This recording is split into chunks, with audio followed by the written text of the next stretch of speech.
चंद्रगुप्त मौर्य जन्म 345 ईपू, राज 321 3-297 ईपू 4 में भारत के महान सम्राट थे। इन्होंने मौर्य राजवंश की स्थापना की थी। चंद्रगुप्त पूरे भारत को एक साम्राज्य के अधीन लाने में सफल रहे। चंद्रगुप्त मौर्य के राज्यारोहण की तिथि साधारणतया 321 ईपू निर्धारित की जाती है। उन्होंने लगभग 24 वर्ष तक शासन किया और इस प्रकार उनके शासन का अंत प्रायः 285 ईपू में हुआ। भारतीय तिथिक्रम के अनुसार चंद्रगुप्त मौर्य का शासन ईपू 1534 से आरंभ होता है। 5, 6, 7, 8, 9 मेगस्थनीज ने 4 साल तक चंद्रगुप्त की सभा में एक यूनानी राजदूत के रूप में सेवाएं दी। ग्रीक और लैटिन लेखों में चंद्रगुप्त को क्रमशः सेंड्रोकोट्स और एंडोकोट्स के नाम से जाना जाता है।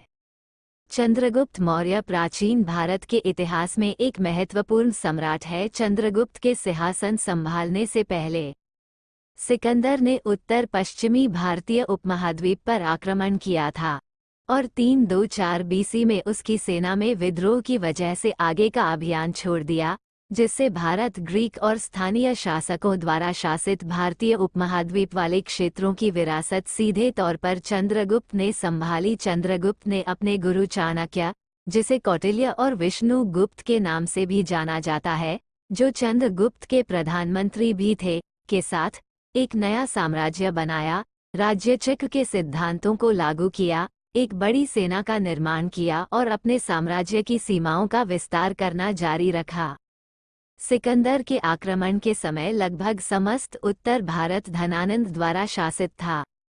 चाणक्य तथा चंद्रगुप्त ने नंद वंश को समाप्त करने का निश्चय किया। अपनी उद्देश्य सिद्धि के निमित्त चाणक्य और चंद्रगुप्त ने एक विशाल विजयवाहिनी का प्रबंध किया। हिंदू ग्रंथों में नंदोन्मूलन का श्रेय चाणक्य को दिया याग था। अर्थशास्त्र में कहा है कि सैनिकों की भर्ती चोरों मलेच्छों आत्विकों तथा शस्त्रोपजीवी